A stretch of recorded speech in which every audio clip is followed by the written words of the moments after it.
The test is in 4 sections. At the end of the test, you will be given 10 minutes to transfer your answers to an answer sheet. Now turn to Section 1. You will hear a woman phoning a box office to ask about a festival in the town of Kenton. First, you have some time to look at questions 1 to 5.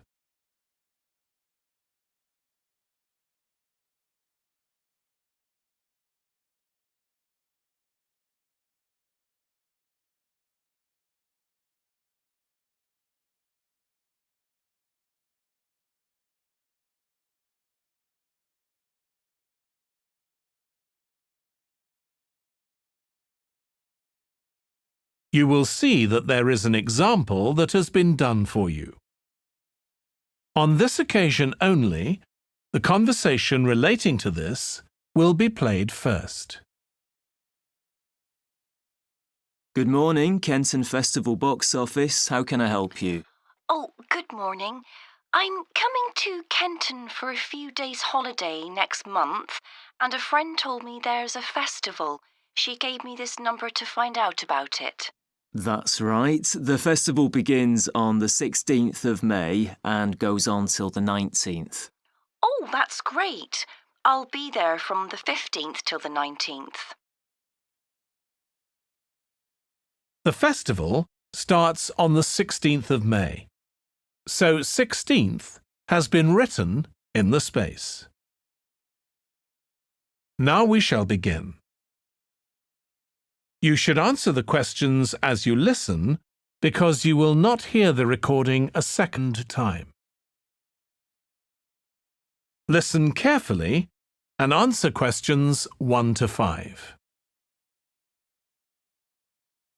Good morning, Kenton Festival box office. How can I help you? Oh, good morning. I'm coming to Kenton for a few days' holiday next month, and a friend told me there's a festival. She gave me this number to find out about it. That's right. The festival begins on the 16th of May and goes on till the 19th. Oh, that's great. I'll be there from the 15th till the 19th. So, could you tell me the programme, please? Well, on the first day, there's the opening ceremony in the town centre. People start gathering around 2 o'clock to get a good place to see from, and the events will start at 2:45 and finish about 5:30. OK, thanks. I'll make sure I get there early to get a good spot. The festival will be officially opened by the mayor. He'll just speak for a few minutes, welcoming everyone to the festival. All the town councillors will be there, and, of course, lots of other people. Right. Then there'll be a performance by a band. Most years we have a children's choir, but this year the local army cadets offered to perform, and they're very good. Uh-huh. After that, a community group from the town will perform a play they've written themselves, just a short one. It's about Helen Tungate. I don't know if you've heard of her. I certainly have. She was a scientist years ago. That's right. She was born in Kenton exactly 100 years ago, so we're celebrating her centenary. I'm a biologist, so I've always been interested in her. I didn't realise she came from Kenton. Yes. Well, all that will take place in the afternoon, and later, as the sun sets, there'll be a firework display. You should go to the park to watch, as you'll get the best view from there. And the display takes place on the opposite side of the river. It's always one of the most popular events in the festival. Sounds great. Before you hear the rest of the conversation, you have some time to look at questions 6 to 10.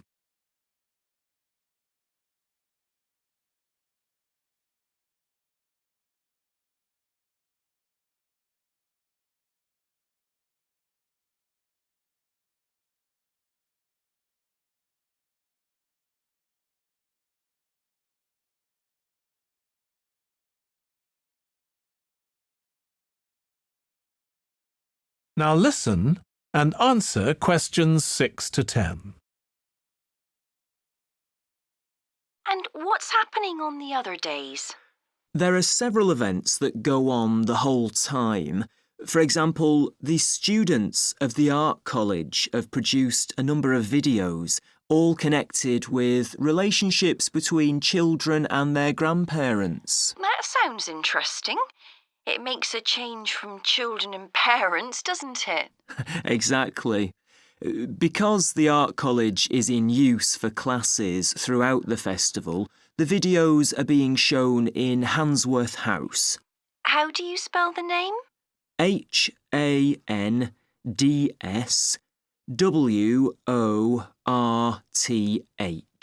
Handsworth House.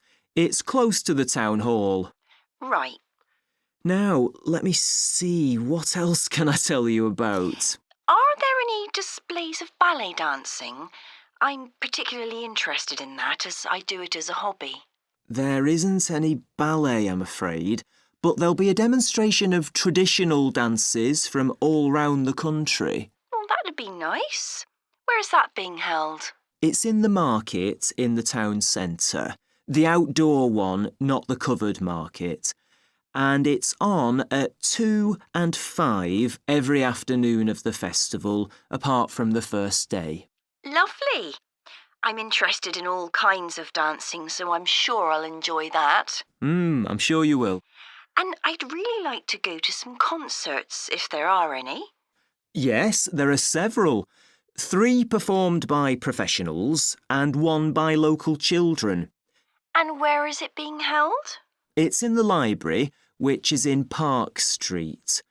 On the 18th at 6:30 in the evening. I presume I'll need tickets for that. Yes, you can book online, or you can buy them when you arrive in Kenton, either at the festival box office or from any shops displaying our logo in the windows. Well, I think that'll keep me busy for the whole of my stay in Kenton. Thank you so much for all your help. You're welcome. I hope you enjoy your stay. Thank you. Goodbye. That is the end of section 1. You now have half a minute to check your answers. Now turn to section 2. You will hear a man talking to a group of people about a tour of theatres in the city of Munich in Germany that he has arranged for them. First, you have some time to look at questions 11 to 15.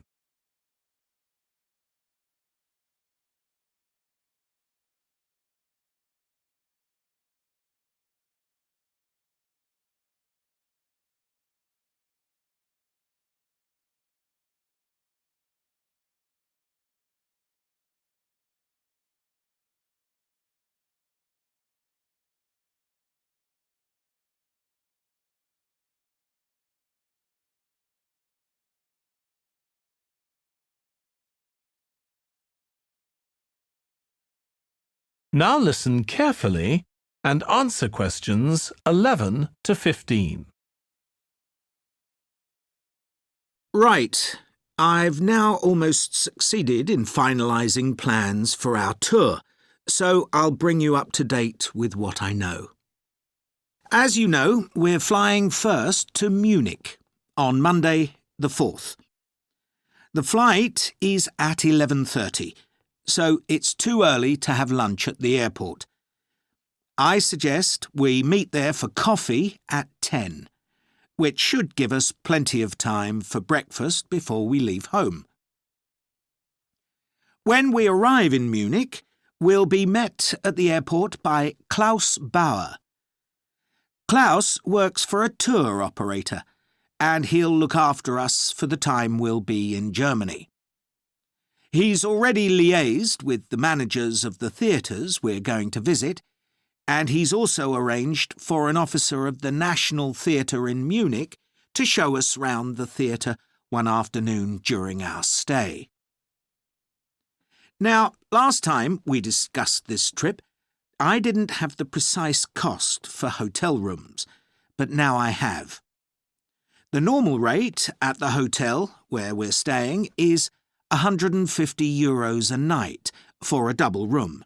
I'd hoped to get that down to €120, but in fact I've been able to negotiate a rate of €110. That'll be reflected in the final payment, which you'll need to make by the end of this week. On Tuesday, the day after our arrival, I had hoped we could sit in on a rehearsal at one of the theatres, but unfortunately that's proved very difficult to arrange. So instead, we'll have a coach trip to one of the amazing castles in the mountains south of Munich. On Tuesday evening, we'll all have dinner together in a restaurant near our hotel. From talking to you all about your preferences, it was clear that a typical local restaurant would be too meat-oriented for some of you. Some of you suggested an Italian restaurant, but I must confess that I decided to book a Lebanese one, as we have plenty of opportunities to go to an Italian restaurant at home.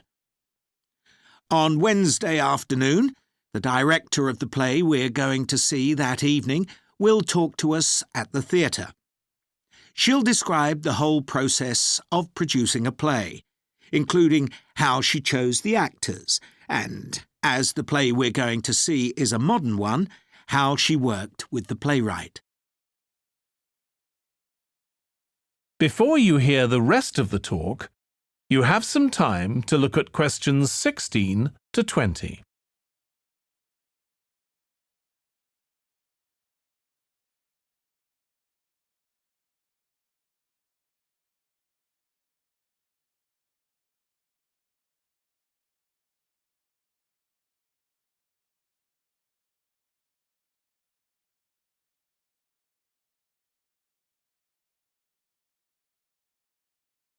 Now listen and answer questions 16 to 20. Right. Now I'd just like to make a few points about the plays we're going to see, partly because it might influence your choice of clothes to take with you. The play we're seeing on Wednesday evening is a modern one, and we're going to the premiere, so it'll be quite a dressy occasion, though of course you don't have to dress formally. I gather it's rather a multimedia production, with amazing lighting effects and a soundtrack of electronic music, though unfortunately the playwright is ill and is unlikely to be able to attend. On Thursday, we're seeing a play that was first performed last year, when it was commissioned to mark 100 years since the birth in the town of a well-known scientist. We're going to see a revival of that production, which aroused a lot of interest. Friday's play will really make you think hard about what clothes to pack, as it'll be in the garden of a palace. It's a beautiful setting, but I'd better warn you, there won't be much protection from the wind. On Saturday, we're going by coach to a theatre in another town, not far from Munich. This will be the opening of a drama festival, and the mayor and all the other dignitaries of the town will be attending. After the performance, the mayor is hosting a reception for all the audience, and there'll be a band playing traditional music of the region. And after having a day off on Sunday, our final play is on Monday, and it's in the stunning setting of the Old Town Hall, which dates back to the 14th century. The performance marks the 50 years that the lead actor has been on stage, and the play is the one where he made his first professional appearance all those years ago. And the day after that, we'll be flying back home. Now, have you got any questions before I move? That is the end of section 2. You now have half a minute to check your answers. Now turn to Section 3. You will hear James, who is in the Scandinavian Studies Department at his university, talking to his tutor, Beth. First, you have some time to look at questions 21 to 25.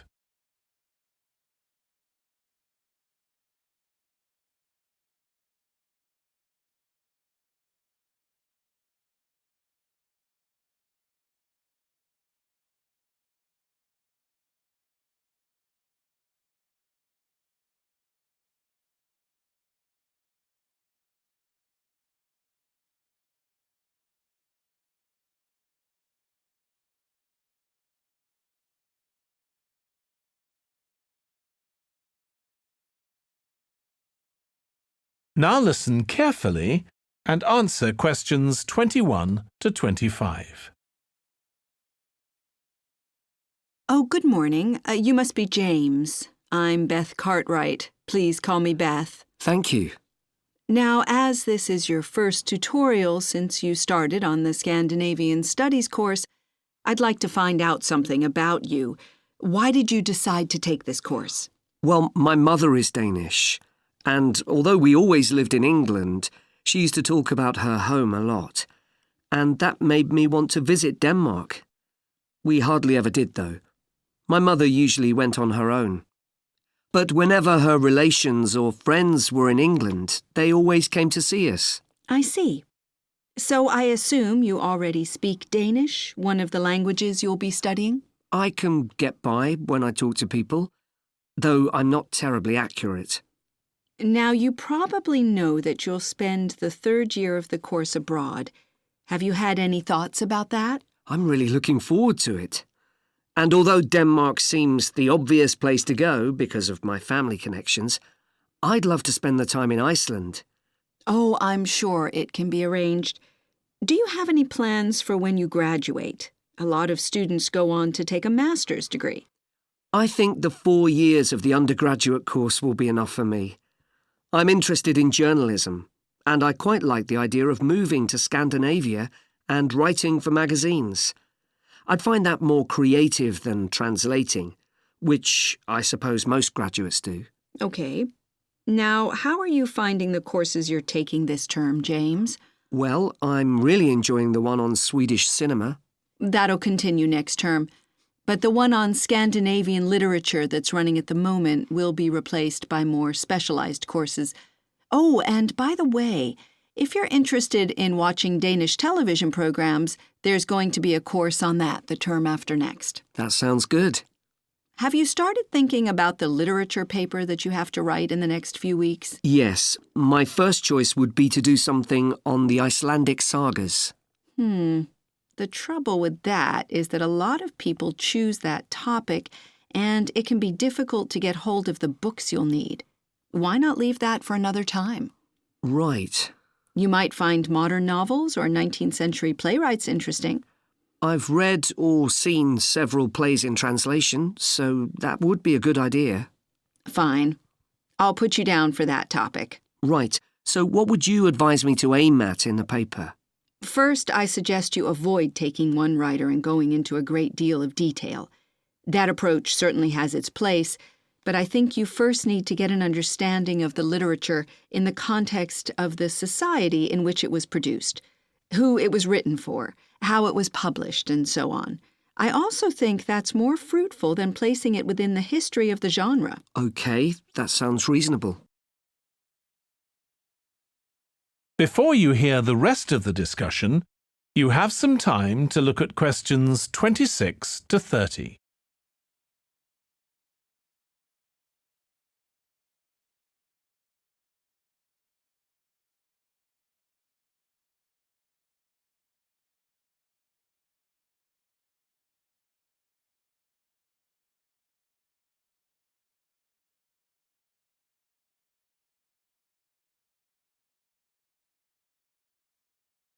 Now listen and answer questions 26 to 30. Could I ask for some advice about writing the paper I'm working on about the Vikings? I have to do that this week, and I'm a bit stuck. Of course. Have you decided yet what to write about? No, I haven't. There's so much that seems interesting. Viking settlement in other countries, trade, mythology. Well, what I suggest is that you read an assignment a student wrote last year, which is kept in the library. It's short and well-focused, and I'm sure you'll find it helpful. I'll give you the details in a moment. Textbooks usually cover so many topics, it can be very difficult to choose just one. OK. I've got a DVD of the film about the Vikings that came out earlier this year. Should I watch that again? If it's the one I am thinking of, I'd ignore it. It's more fantasy than reality. But I've got a recording of a documentary that you should watch. It makes some interesting and provocative points, which I think will help you to focus your topic. Right. So then, should I work out an outline? Yes, just headings for different sections at this stage. And then you should start looking for suitable articles and books to draw on, and take notes which you organize according to those headings. I see.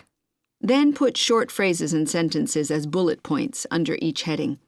Make sure that this skeleton makes sense and flows properly before writing up the paper in full. OK. Thanks, that's very helpful. That is the end of section 3. You now have half a minute to check your answers. Section 4. You will hear part of a lecture about conflict at work, given by a business studies lecturer. First, you have some time to look at questions 31 to 40.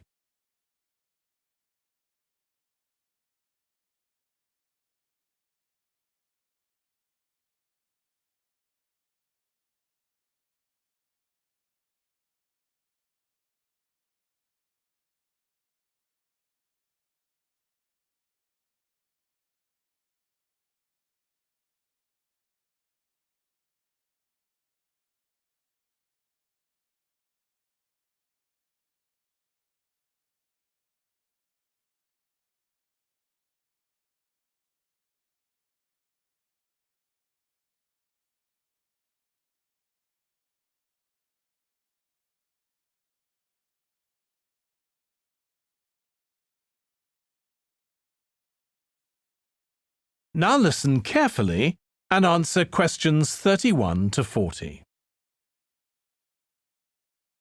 Over the years, attitudes towards workers have changed considerably.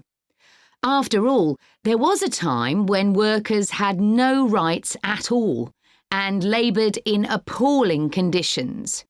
Conditions have improved a lot, but conflict in the workplace is still common. And human resources managers nowadays need to be able to deal with it when necessary. What is conflict in the workplace?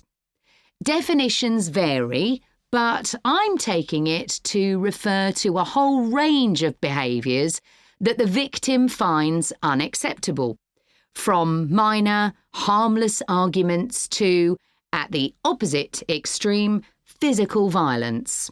Much of this is covered by the term bullying, by which I mean one or more people behaving abusively or aggressively against another who is in a weaker position. Although all behaviour like this is a form of conflict, not all conflict can be described in these terms. As with all human behaviour, there are numerous reasons for it, but often it's caused by someone who feels the need to show their superiority over someone else in order to feel that they aren't at the lowest level in a hierarchy or a group of people. In some cases, one person simply dislikes the other on the basis that the personality of one is in some way incompatible with that of the other person. A general habit of optimism in one person could make them intolerant of a colleague who's constantly pessimistic. Not that that justifies treating them badly, of course. Some conflicts arise when people are more interested in promoting themselves and their team than in the company as a whole. These conflicts are called structural and could come about, for example, when a sales team believe they are the only people in the business who do any useful work and look down on behind-the-scenes administrators. Conflict obviously affects the individuals concerned.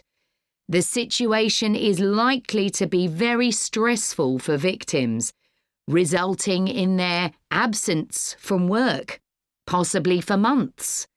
For the company, if no effort is made to deal with conflict, it can spiral out of control and even lead to the breakdown of the business.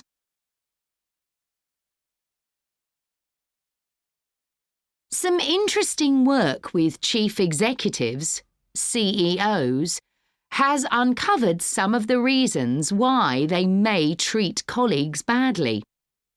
Many CEOs combine two opposing characteristics: confidence, that is, the belief that they're capable of great achievements, with a high level of anxiety, a fear of missing targets, whether set by themselves or by the directors of the company.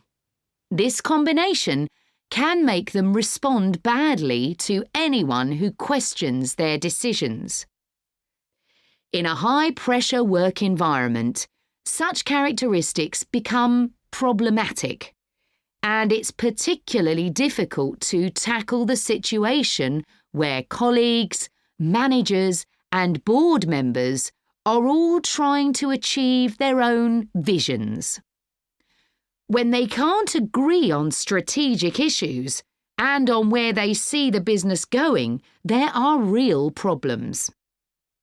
For managers at lower levels within the organisation, it might seem that an autocratic form of management, where the chief executive gives orders and everyone else has to obey, would see more conflict than others. Interestingly, though, a company with a more democratic business model can suffer more when uncertainty about who to report to leads to conflicting demands.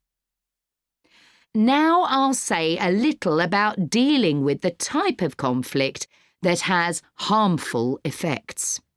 Of course, the ideal is to prevent it arising in the first place. A good manager at any level will make efforts to earn the respect of the people they work with, particularly those who report to them. That will involve politeness in all communications and treating them as equals who happen to have a different role within the organisation. Sometimes, of course, conflict does occur and can get out of hand. In such cases, the Human Resources Department often gets involved. However, if one of the parties in a conflict sees human resources as simply a mouthpiece for the chief executive, then an external mediator might be able to help. By talking to both sides and trying to find the truth of what's been happening, they can build a clear picture of the situation and give feedback that both sides will accept, precisely because they're independent. That is the end of section 4. You now have half a minute to check your answers.